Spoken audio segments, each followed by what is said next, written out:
다음으로 지지물, 그 다음에 애자, 지선 이렇게 순서대로 하도록 하겠습니다. 이번에 지지물 보시면 지지물은 우리가 흔히 길 가다가 보실 수 있는 거 있죠. 뭐 전봇대나 철탑이나 혹은 전봇대도 철로 된 전봇대를 철주라 하고요. 그 다음에 그 시골, 예전에 시골이나 혹은 섬지방에 가면은 나무로 된 전봇대 있으면 그럼 목주 이런 것들 통틀어서 지지물이다라고 하는 거죠. 첫 번째 목주를 보면은 목주는 최근에는 우리가 길 가다 많이 볼 수가 없죠. 예전에 시골이나 혹은 그 우리가 섬지방에 가잖아요. 섬에는 그 큰 몇백 킬로가 되는 그런 전주를 옮기기가 어렵기 때문에 그 섬 자체에서 큰 나무를 잘라서 자체 공수를 합니다. 그런 곳에 사용하는 것이 목주예요. 목주, 나무 전봇대. 섬지방에 가시면은 볼 수가 있고요. 목주에서는 우리가 말구랑 맨 끝부분 지름 있죠. 맨 끝부분이 12cm 이상 정도 돼야 된다. 그만큼 굵어야 된다는 겁니다. 12cm 이상 되면 되고, 지름의 증가율이 1000분의 9 이상, 처음과 끝에 지름의 증가율이 1000분의 9 이상이 돼야 됩니다. 그 다음에 철근 콘크리트주는 우리가 일반적으로 사용하는 그런 전주죠. 맞죠? 길 가다 많이 볼 수 있는 콘크리트, 철에다 콘크리트를 입혀서 사용하는 철근 콘크리트주고, 철조는 철근으로만 된 거, 우리 콘크리트 없이요. 이거 뭐 일종의 뭐 신호등 같은 거 있죠. 그런 거 보시면 다 철로 된 전봇대가 됩니다. 예. 그런 형태로 된 것. 예. 그런데 얘가 뭐 신호등보다는 굉장히 크겠죠. 보통 철로 된 전봇대도 흔히 보실 수 있는데 66kg 이하의 송전솔로에서 사용할 수가 있습니다. 예. 그 다음에, 뭐, 우리가 지금, 제가 처음에 말씀드렸듯이, 1장부터 하는 것은 거의가 다 송전이라고 했죠. 송전에서는 이런 목주나 철근 콘크리트주나 철주보다 더 중요한 것은, 철탑이 됩니다. 철탑 보세요. 일단, 아연도금 한 형강, 평강. 아연도금은 우리가 왜 하느냐면은, 전기하다 보면 아연도금 이름만 많이 할 거예요. 왜냐면, 비를 맞으면 우리 철근 같은 것들 비 맞으면 녹슬죠, 맞죠? 그래서 녹쓰는 걸 방지하기 위해서 아연도금을 합니다. 아연도금은 녹쓰는 거 방지고요. 형강, 평강, 우리가 뭐 철근이 이렇게 니은으로 된 거 있죠. 니은으로 된 거 혹은 네모로 된 거. 이런 것도 형강, 평강 이렇게 얘기를 하고요. 이걸 조립해서, 볼트를 이용해서 조립해서 사용한다. 그 다음에 사각 철탑이 있는데 사면이 동일한 모양과 각도를 가진 철탑입니다. 밑에 그림 보시면 정사각형의 형태로 된 것이 사각 철탑이고요. 일반적으로 사용하는 철탑이고 2회선용으로 주로 사용된다는 겁니다. 근데 여기서 제가 뭐 약간 철탑하고는 다른데 보세요. 우리가 1회선, 2회선 이런 걸 한번 보도록 할게요. 그래서 요런 것에서 지금 혼동 느끼는 분이 많으세요. 보세요. 우리가 철탑이 이렇게 있습니다. 보세요. 만약에, 철탑이 이렇게 있어요. 이거 나중에 배우시겠지만 이것이 가공지선이라고 합니다. 가공지선. 예. 벼락 맞는 거예요. 6장 가면 하는데 가공지선이라고. 그 다음에 이렇게 봅니다. 철탑이 이렇게 있습니다. 보세요. 얘가 전선 이렇게 지나가죠. 이렇게. 보세요. 이거 각각을 한상이라고 합니다. 한상에 의한 선. 예. 한상에 의한 선이라고 합니다. 그럼 보세요. 상 하니까 얘를 우리가 뭐라고 하냐면 삼상이라고 하죠. 삼상. 그리고 삼상에서 요것이 선이 하나, 둘, 셋 전체를 합해서 삼선 전체를 합해서 우리가 1회선이라고 그래요. 1회선. 삼상 1회선이라고 그럽니다. 그럼 보세요. 만약에 반대쪽에서 이렇게 철탑 지나갈 수 있죠. 반대쪽으로 이렇게. 예. 그럼 여기도 1회선. 예, 1회선. 그럼 얘를 우리가 어떻게 얘기하냐면 보세요. 삼상인데 1회선, 2회선 한쪽 양쪽 하니까 2회선이라고 합니다. 2회선. 예. 그리고 만약에 얘가 선이 요것도 전선으로 친다고 하면은 3상 4선씩 2회선 이렇게 얘기를 하는 겁니다. 그래서 지금 교재에 있는 사각철탑 같은 경우는 보세요. 지금 이렇게 돼 있죠. 지금 끝부분도 이렇게 돼 있죠. 뭐 이렇게 됐다 그러면 여기에 가공지선 하나, 여기 가공지선 하나 이렇게 요거 1회선 그 다음에 요거 요거 아니고요. 예. 해서 요거 1회선에서 3상 4선씩 2회선이다. 이렇게 얘기를 한다는 겁니다. 네. 회선이란 것은 세트를 얘기한 건 세트. 예. 요 뒷부분에서 나오는 건데요. 철탑 나온 김에 말씀드렸습니다. 그 다음에 방형 철탑을 직사각형 철탑이라고 합니다. 사각 철탑과 다르게 직사각형 모양인데 얘는 서로 마주보는 두 면이 동일한 모양과 각도를 가진 철탑, 모양과 강도를 가진 철탑이고 1회선 철탑, 그러니까 3상 4선씩이라고 하면 1회선 있죠. 으로 사용한다는 겁니다. 그다음 우두형 뭐 소머리처럼 생겼죠. 소머리형처럼 생겨서 얘도 그렇고 1회선용으로 사용하고요. 보통 산악지대에 우도형 철탑이나 이런 것도 보시면 선 간의 거리가 멀죠. 선 간의 거리가 멉니다. 이런 곳 3상 4선씩 뭐 1회선용으로 사용되는 것 우도형 철탑이고요. 그 다음에 우도형 철탑 뭐 산악지대 이런 거 나오면 우도형 철탑입니다. 문형 겐트리 철탑입니다. 이거 어디서 보셨어요? 문형 철탑은 우리 기차 타고 가다 보면 철도용으로 많이 쓰는 것이 이런 문 형태로 된 거 문형 철탑이 되는 겁니다. 뭐 이런 것들은 참고적으로 해주시고요. 뭐 그렇게 시험에 비중이 있지는 않습니다. 그러면 요거 우리가 지지문에서 중요한 건 이겁니다. 사용 장소 및 용도에 의한 분류가 있습니다. 사용 장소 및 용도에 의한 분류가 있는데 보세요. 우리가 철탑을 나눌 때 이렇게 합니다. 보세요. A형, B형, C형, D형, E형, 그 다음에 보강형. 이렇게 나눕니다. 보세요. A형이라는 것은 우리가 직선형이에요. 직선형. 그냥 우리가 논밭 같은 데 있죠. 평지에 사용하는 것이 A형입니다. 즉 각도가 3도 이하에 있죠. 각도가 3도, 그러니까 평지라고 보시면 돼요. 그 다음에 B형은 경각도형입니다.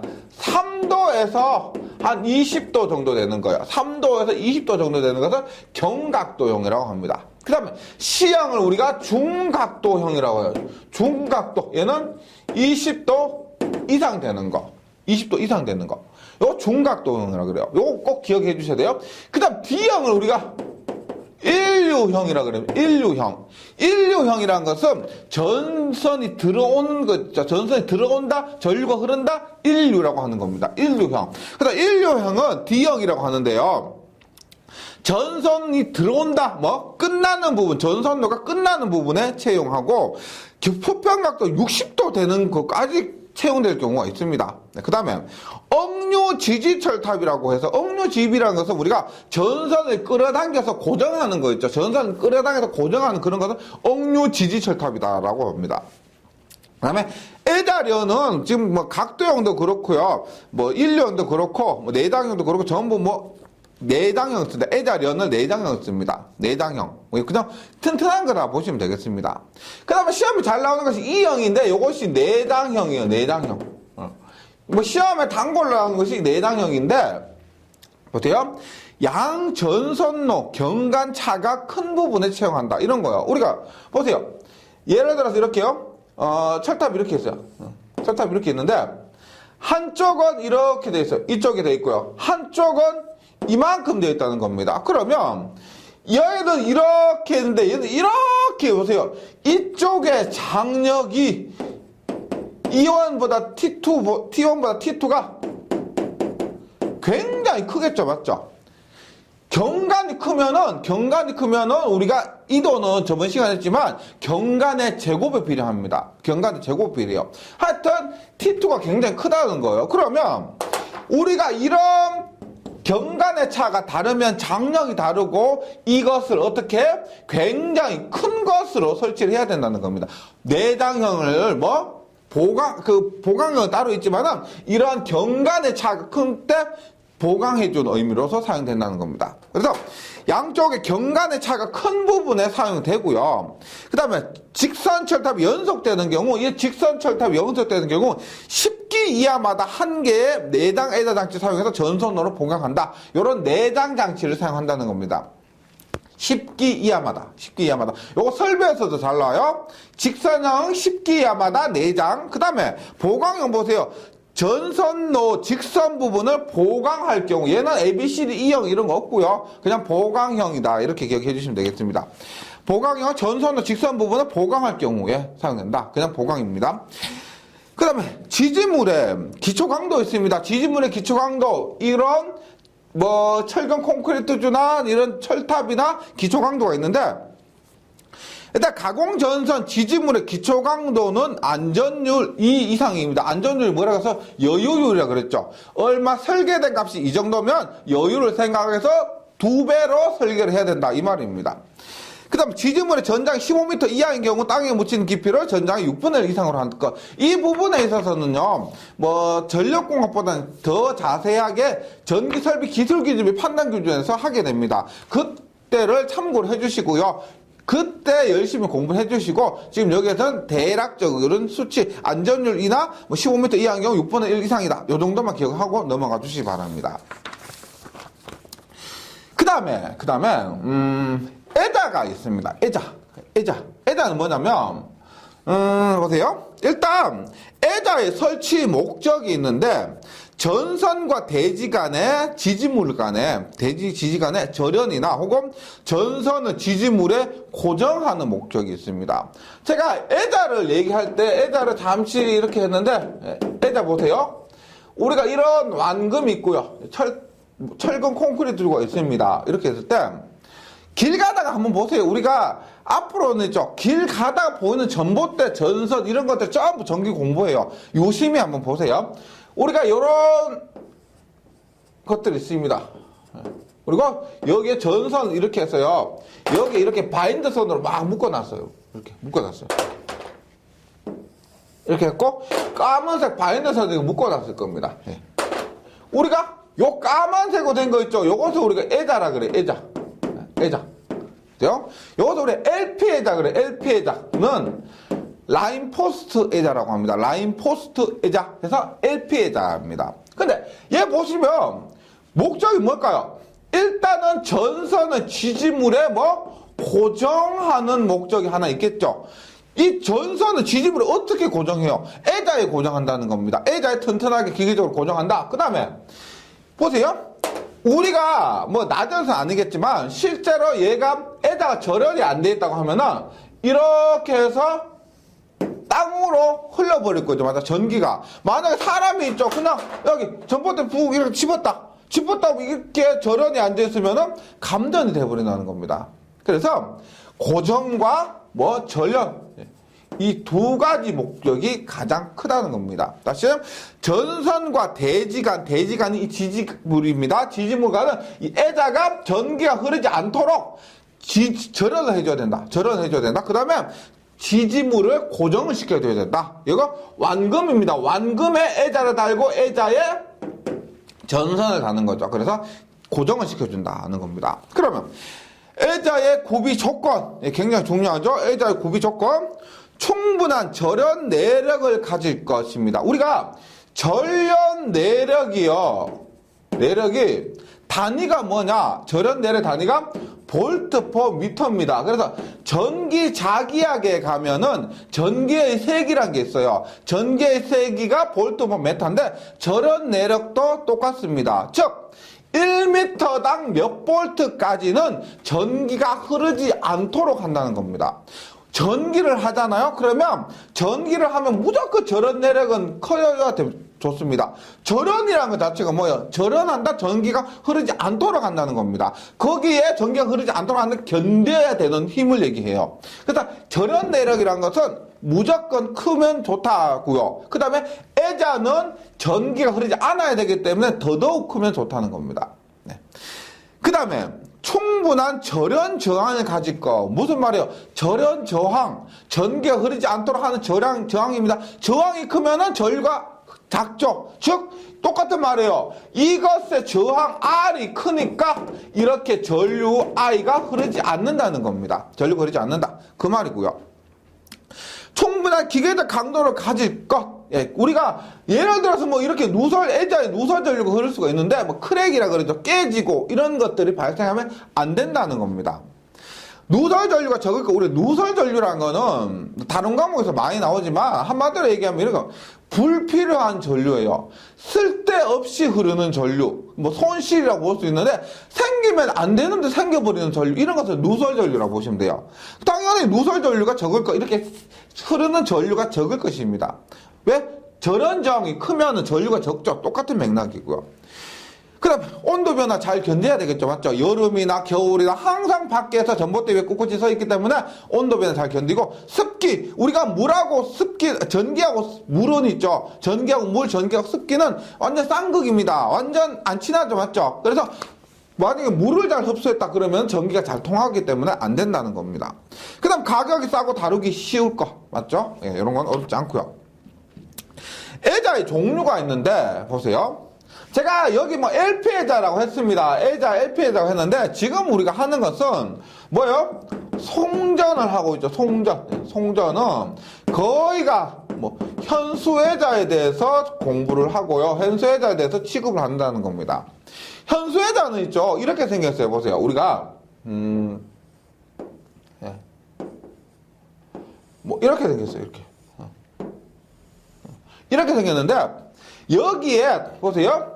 지금 얘는 고리를 걸죠. 예, 고리를 걸어서 현수애자 보시면 여러 개를 연결해서 사용하는데요. 고리를 거는 것을 우리가 소켓형이라 하고, 그 다음에 구멍이 있죠. 여기에 이렇게 되어 있어요. 이렇게 여기에 끼우고 나서 이 끼우는 거 있죠. 나사 끼워 넣는 거 있죠. 이런 것을 우리 클레비스형이라고 합니다. 그래서 일단 현수애자인데 현수애자를 송전해서 말하는데 보세요.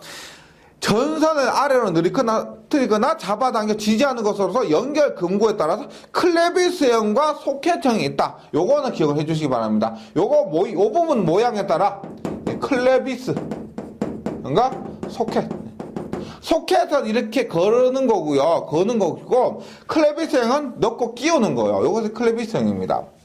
그 다음에 현수애자는요 굉장히 많이 볼 수가 있는데 철탑 이렇게 있죠. 뭐 예를 들어 이렇게 보세요. 이렇게 늘어뜨려졌죠. 이렇게 늘어뜨렸어요. 그 다음에 얘가 어떻게 이렇게 와요. 전선에 오죠. 그 다음에 얘가 이렇게 있다고 보세요. 이렇게 지나가는 거죠. 뭐냐? 현수애자 요것이 있죠. 요런 거 있죠. 요렇게 한 현수애자를 여러 개 모으면 이런 현수애자에 요것을 우리 1년이라 그래요. 1년. 즉 현수애자 여러 개를 직렬로 모아놓은 것을 1년이라 그래요. 연. 그래서 전선이 들어오면 이것을 지지해서 다른 곳으로 넘겨주는 역할을 하는 겁니다. 다른 곳으로 넘겨주는 역할. 뭐 굳이 이렇게 안 돼 있더라도 이 지지물에서 다른 지지물로 연결해 주는 것이 현수애자입니다. 송전솔레에서는 대부분 이 현수애자가 사용되는 거예요. 근데 현수애자의 종류로서는 180mm요. 지름이 180mm짜리 애자가 있는데 중성선 지지형이고, 얘는 특별한 경우가 아니고요.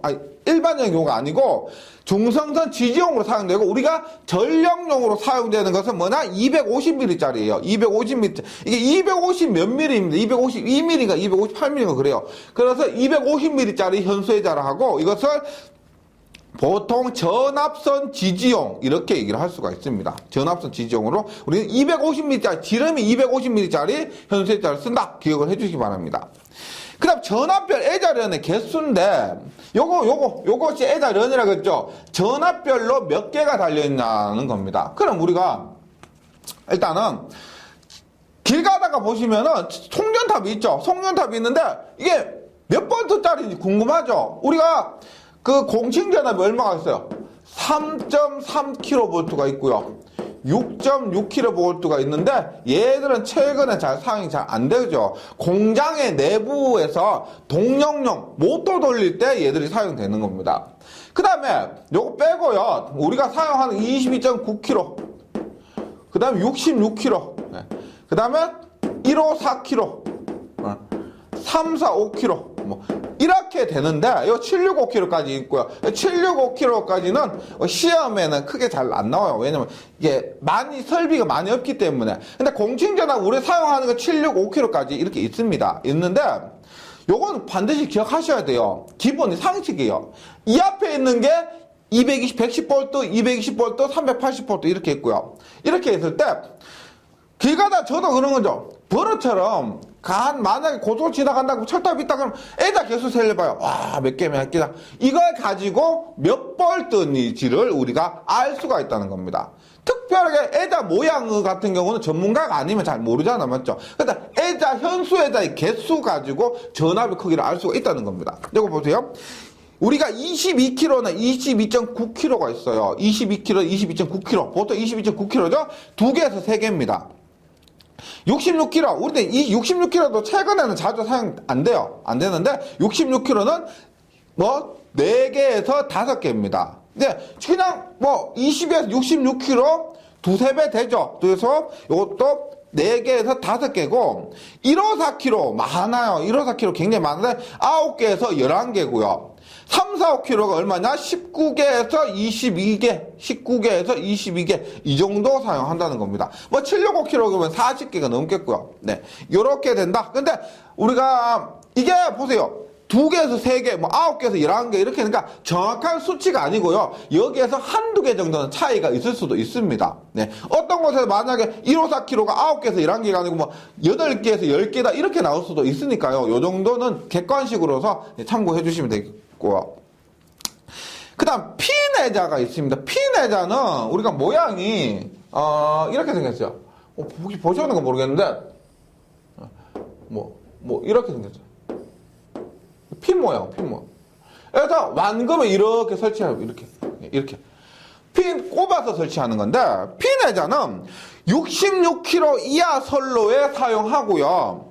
기존 22kV에 주로 사용합니다. 근데 배전선용 애자는 완금의 수직으로 설치한다. 근데 송전하고 있기 때문에요. 피내자는 크게 많이 나오는 아니고, 장간애자는 장간애자 왜냐? 장경간, 경간이 큰 곳에 있죠. 사용된다고 해서 장간애자 이렇게 얘기를 합니다.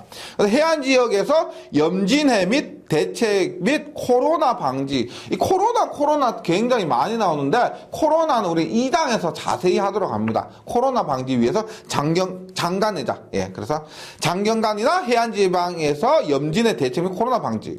LP애자, 라인포트애자로 선로 지지용. 그러니까 일반적으로 써 있는 전봇대에 있는 것을 우리가 LP애자를 하고요. 폴리머 애자는 보세요. 우리가 요런 거나 현수애자 같은 거, 요런 거 있죠. 요것이 일반적으로 사기 있죠, 사기. 우리가 공고에 가면 세라믹 거라고 있어요. 세라믹 뭔지 아시죠? 사기 그릇 만드는 그런 거요. 그런 걸로 일반적으로 만드는데, 폴리머 애자는 이것을 합성수지 같은 거 있죠. 합성수지나 실리콘 고무, 이런 것들을 합니다. 왜냐면, 혹시 극한 직업이나 내셔널 지오그래픽 같은 거 보시면요. 애자 같은 거 있죠? 물 청소하고 막 해요. 근데 때가 잘 안 벗겨지고, 여기에 애자에 이물질 묻고 있고 이러면 이 특성이 나빠집니다. 그래서 물 청소도 하고 해야 되는데, 이 사기보다는 요거 있죠. 폴리머 애자가 그런 성능이 더 좋다는 겁니다. 그래서 애자의 사용 재료로서 자기나 유리 대신에 실리콘 고무를 사용한 애자고, 오염 물질 부착되지 않고 빗물에 의한 세척 효과가 우수하다는 겁니다. 혹시 그 시간 되시면은요, 공부 잘 안 되고 슬럼프 빠지고 이랬을 때 한번 극한 직업의 전기, 송전 전기 이런 거 한번 검색을 해보세요. 동영상 보시면은 그래도 괜찮으실 겁니다. 네. 그럼 애자에서 중요한 거, 더 중요한 건 뭐냐? 애자에서 중요한 거 보세요. 현수애자의 시험이 있습니다. 현수애자의 시험입니다. 한 개, 우리가 지금 여기서 얘기하는 것은 250ml짜리 있죠. 전함선용 현수애자를 얘기하는 거예요. 이때 건조 섬락자는 뭘까요? 건조한 상태죠. 건조한 상태에서 전기가 섬락되지 않는 전압이에요. 그래서 80kV 반드시 기억하셔야 돼요. 80kV, 애자 한 개가 80kV는 견뎌줘야 된다는 겁니다. 80kV까지는. 주수 삼락자는 뭐요? 당연히 비에 젖었을 때요. 비에 젖었을 때는 전원 파괴된 50kV입니다. 건조한 상태가 우리가 더 좋은 상태입니다. 전기는 건조한 거 좋아요. 왜? 물이 없기 때문에. 물에 젖었다면 위험한 상태예요. 그랬다 그때는 이 섬락자는 50kV까지 내려갑니다. 50kV까지 견뎌줘야 되고, 유중 모임, 유중 말 그대로 기름 안에서죠. 절연유 안에도 애자가 들어갈 수가 있습니다. 변압기 같은 거 안에서도. 일단 절연유 속에 넣은 상태에서 절연 파괴 전압이 140kV고요. 유중 섬낙전압. 그 다음에 충격 섬낙전압이라고 있습니다. 충격파. 제일 대표적인 게 뭘까요? 충격파 뭐다? 벼락이겠죠, 벼락. 벼락 맞았을 때. 근데 그 시간이 1.2 곱하기 50 마이크로세컨이라서 얘는 우리가 6장에서 얘기를 할 건데요. 파의 앞부분이 1.2 마이크로, 파의 뒷부분이 50 마이크로세컨입니다. 그러니까 앞부분은 빡 올라갔다 천천히 내려오는 이러한 충격파를 가했을 때 섬낙되는 전압으로 125kV가 됩니다. 125kV. 1.2 곱하기 50 마이크로세컨. 요 수치는요, 6장에서 꼭 기억을 해주셔야 되고요. 요거 건저, 주수, 유중, 서충격 모두 다 기억을 해주시기 바랍니다. 예, 전압들이요. 그 다음에 애자에서 중요한 거 보세요. 일단 애자의 능률이 있습니다. 애자의 능률 보세요.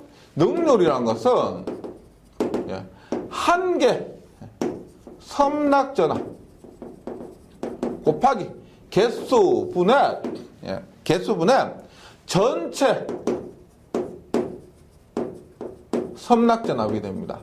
한 개 섬낙전압 곱하기 n분의 전체 섬낙전압. 예를 들어서 이런 거죠. 우리가 한 개 섬낙전압 80kV죠. 80kV인데 5개 뭐 얼마 400kV가 되겠죠. 맞죠? 근데 얘가 한 개 하면 80 되는데 전체를 해 놓으니까 이것을 5개로 묶어 놓으니까 전체는 300kg밖에 안 되더라는 겁니다. 그래서 한 개 따로 있을 때보다 더 적더라는 거예요. 그럼 얼마요?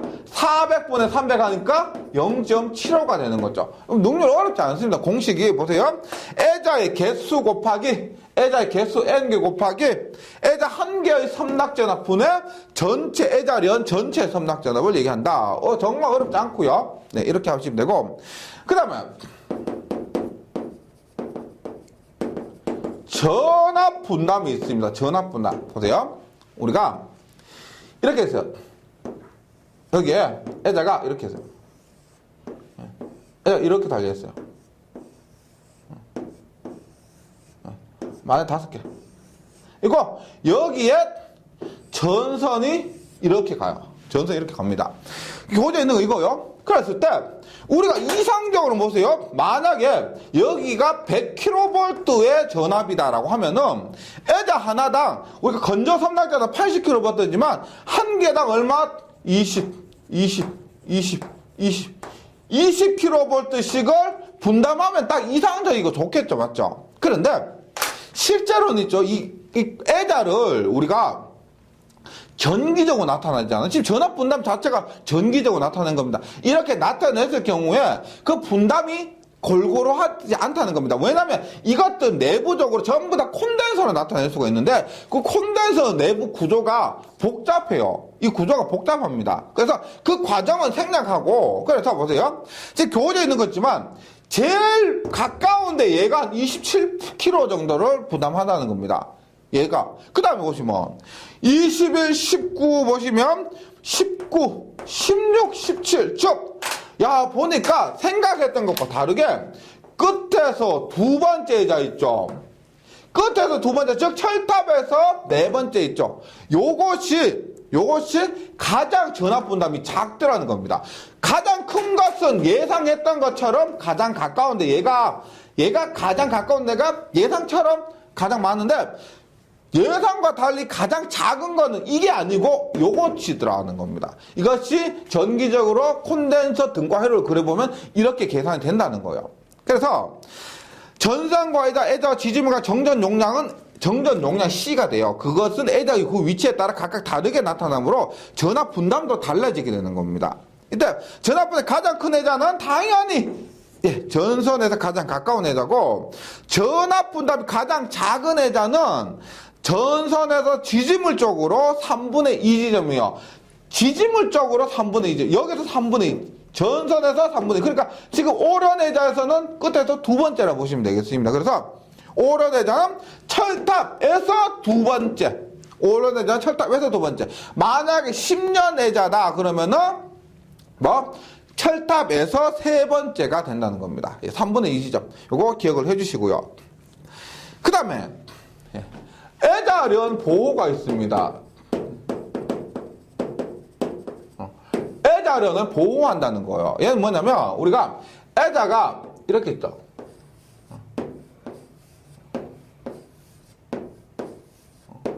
이렇게 있습니다. 이렇게 하면 제일 큰 건 벼락이에요. 벼락에 애자가 맞으면 애자도 파괴되고 절원이 파괴되고 깨지가 이렇게 되겠죠. 맞죠? 그래서 애자를 보호하기 위해서 이렇게 덮어 씌우는 거예요. 이것을 뭐라고 한다? 지금 이렇게 한 것을 소호각이라고 합니다. 초호각, 소호각 혹은 아킹혼이라고 합니다. 아킹혼. 요건 말이 세 개예요. 초호각, 소호각, 아킹혼 이렇게 되는 거. 그 다음에 여기를 모양, 링 모양으로 있죠. 이렇게. 링 모양 이렇게 한 거 있죠.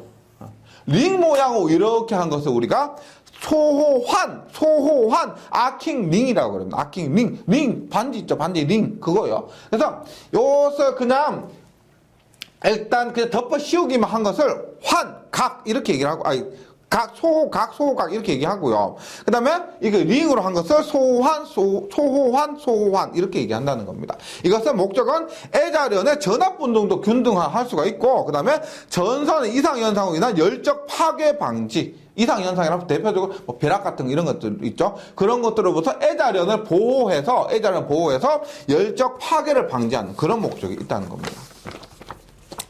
그 다음에 마지막으로 지선 가보겠습니다. 지선. 네. 일장은 있죠. 크게 용어 몇 개 빼고는 그게 다지 수학적 이런 것들 어려운 게 없으니까요. 크게 부담 갖지 마시고 마지막으로 지선입니다. 지선은 근데 우리 송전과는 약간 잘 안 어울리는 건데 보세요. 우리가 전봇대가 있으면 이건 철근 콘크리트주가 있으면 이렇게 잡아주는 거죠. 이런 것은 지선이라고 그럽니다. 지선. 이런 곳에 구형 애자도 있고요. 지선이라고 합니다. 근데 송전에서는 우리가 보세요. 지선의 설치 목적은 지지물의 강도 보강입니다. 지지물이 전봇대가 넘어지지 않도록 하는 거죠. 어릴 때 이런 데 막 매달려 놀고 그러죠. 놀고 그래도 넘어지지 않도록 이 지선이요. 그러는 건데 철탑에서는 사용하지 않습니다. 근데 철탑에도 사용한 경우도 있어요. 왜냐면 철탑 만들고 시험용으로 한 6개월 정도는 임시로 철탑에도 사용할 수가 있는데 일반적인 상태에서는 철탑에서는 지선 사용하지 않습니다. 않는다. 지선의 종류인데 참고적으로 해주시면 돼요. 종류가 보통 수평, 가공, 공동, Y, 궁 이런 것들이 있다는 거고요. 이건 기능사에서 굉장히 단골로 나오는 거고 기사에서는 종류 정도만 명칭 정도만 기억을 해주시고 한번 읽어만 봐주시면 되겠습니다. 괜히 제가 있죠. 보통 지선, 수평, 지선 굉장히 깊게 설명드렸다가 부하만 용량은 꽉 차고요. 괜히 시험도 안 나올 것 같은데 설명드리는 것은 더 역효과가 날 수 있기 때문에요. 안 나올 것 같고 그런 것은 이렇게 참고적으로만 해달라 이렇게 요청드리고 넘어가도록 하겠습니다. 하여튼 종류 정도는 한번 봐주시고요. 그다음 만약에 기능사에서 잘 나오는 건데 궁지선이 있습니다. 궁지선은 뭐냐? 궁할 때 만약에 지선을 설치하기 어려울 때 궁할 때는 설치하는 것이 궁지선이다. 이런 것들이요. 그 다음 지선의 구비 조건이 있습니다. 지선 구비 조건도 이것은 우리가 전기설비 기술기준 및 판단 기준에서 반드시 외우셔야 될 사항들이에요. 근데 전력에서는 그렇게 나올 가능성은 많지 않습니다. 근데 한번 읽어만 볼게요. 전기설비 기술기준 꼭 확인하셔야 돼요.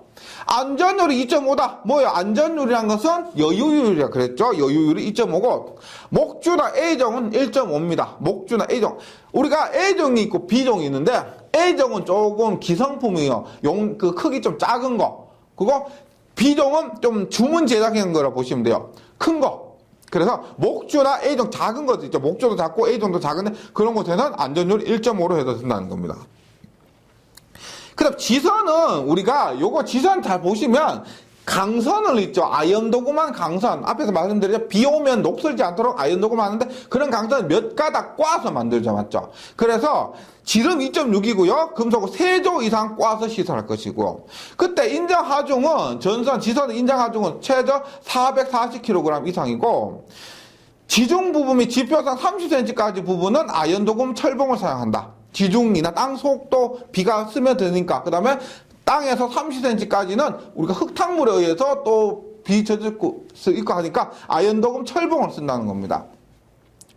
도로 횡단시 지선의 높이 5m 정도고 요거 전부 설비 기준에서 다시 하셔야 됩니다. 네. 그 다음에 지선의 가닥수 결정이 있습니다. 한번 보세요. 지선이 이렇게 있어요. 땅이고요. 땅인데 보세요. 만약에 전선의 장력이 이쪽으로 T를 당긴다고 합니다. 그러면 지선이 이렇게 했다고 했을 때 T만큼 당긴다고 했을 때 실제로 어떻게 해야 돼요?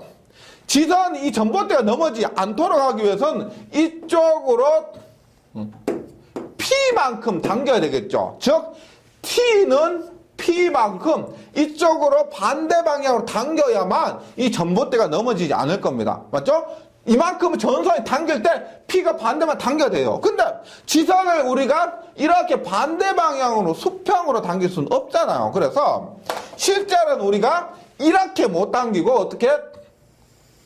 이렇게 당기죠. 이렇게. 이것을 우리가 T0라고 하는 겁니다. T0에서 여기에서 이렇게 각도가 세타가 있겠죠. 각도 세타가 있습니다. 뭐 지선과 이것이 수평 장력이 이루는 각도 세타가 있을 겁니다. 이렇게 했을 때 보세요. 어렵지 않죠? 얘는 수직이니까 보세요. 일단 뭐요? 코사인 세타죠. T0분의 P는 코사인 세타입니다. 코사인 세타. 따라서 우리가 구하려고 하는 지선의 장력은 T0 얘를 얘기하는 거죠. 맞죠? 지선의 장력은 T0입니다. T0는 얼마? T0 넘어가니까 코사인 세타분의 P가 돼요. 코사인 세타분의 P인데 여기에서 P는 앞에서 얘 같아야 전봇대가 안 넘어지죠. 따라서 코사인 세타분의 T가 된다는 겁니다. T. 즉 얘는 전선의 장력이고요. 전선의 장력이고 T0는 지선의 장력이 되는 겁니다. 그리고 코사인 세타는 얘와 얘가 이루는 각도를 얘기하는 거예요. 따라서 코사인 세타는 요거니까 T0 우리가 지선의 장력은 코사인 세타분의 P 혹은 코사인 세타분의 T가 되는 거예요. 그런데 지선 가닥수가 있습니다. 가닥수. 몇 가닥을 해야 되느냐? 이것을 N이라 그래. N은 보세요. N은 전체 장력 T제로가 있어요. 전체 장력 T가 있고 그 다음에 A가 뭐냐? 얘는 한 가닥당 장력이에요. 한 가닥당 인장 강도입니다. 한 가닥당. 그러니까 보세요. 만약에 전체가 1000kg인데 이가 1000kg인데 한 가닥이 만약에 200kg 건진다 그러면 5가닥이 필요하다 이 말이죠. 네. 그래서 여기서 A는 한 가닥당의 인장 하중이 된다는 겁니다. 인장을 당겼을 때 끊어지지 않는 것. 그 다음 여기에서 뭘 곱한다? K.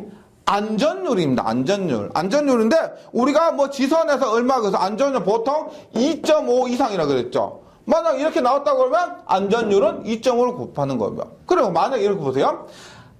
1000이에요. 1000이에요. 그리고 한 가닥당 인장 하중이 만약 200kg라고 합니다. 그럼 얼마? 5가닥이죠. 5가닥. 5가닥인데 안전율 얼마? 2.5로 하면 얼마요? 12.5가닥이 되죠. 맞죠? 12.5가닥입니다. 그런데 우리가 가닥수에서는 몇 점 이렇게 나올 수가 없죠. 무조건 이렇게는 절상을 합니다. 절상. 반올림은 우리가 얼마요? 5 이상을 반올림 한다고 하면 우리가 4까지는 내리고 5부터는 반올림하고 이렇게 되는 거죠. 근데 절상이란 것은 뭐 10.01도 절상은 11이 되는 겁니다. 10.1 당연히 11이에요.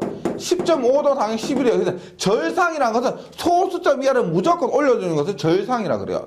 여기에서도 절상을 한다는 거예요. 만 12.5가 나왔다면 13가닥이 답이 된다는 거예요. 13가닥이요. 그래서 여기 지선의 가닥수 구할 때 유의사항으로서 계산 결과 소수점 이하는 무조건 절상해서 가닥수 선정한다. 요것만 주의해 주시면 됩니다. 뭐 어차피 객관식이 될 거니까 객관식에서 요거 보기에 있는 거 찾아주시면 되는데 반올림이 아니고 절상이 됩니다. 또 지선 구하는 거 공식적으로도 전혀 어렵지 않으니까요. 기억을 잘 해주시고 뭐 일장 전선로는 크게 부담 없으셨을 겁니다. 여기까지 잘 정리해 주시고요. 저는 문제풀이 시간에 다시 뵙도록 하겠습니다. 수고하셨습니다.